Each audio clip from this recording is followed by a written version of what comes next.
sizə dedim ki, Qızılgül də gözəldir, tikanından danış. Başa düşmədiniz ondan. Mən dedim mənim həyatım üçün. Açmayacaqsınızmı? Onu da dedim, başa düşmədiniz. Allah insanların ne için yarattı?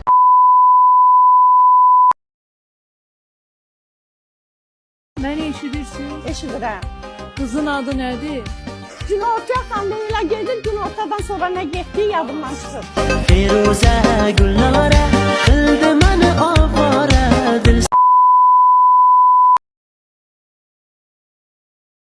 Ay xanım, ikinci adını da de. İkinci adı yadımdan çıxır. Nətər birinci adını xatırlayırsan, Birinci ikinci yox. adını kompüterə vurmuşam, ikincini vuramam.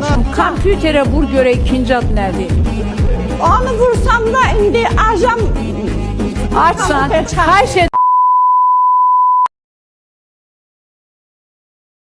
Elmira, qulaq as, məhkəmə qabaqdan məhkəmə gəlir, məhkəmə bitəndən sonra onda sənə deyəcəm ki, nətərsən Elmira, goodbye, onda sənə deyəcəm döylədə.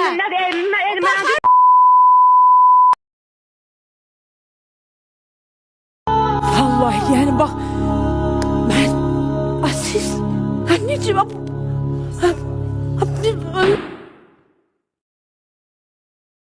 Konuş artık.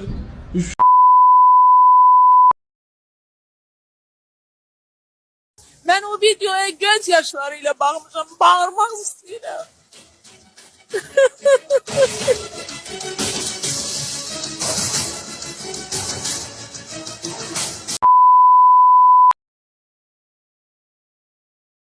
Başımda problem var.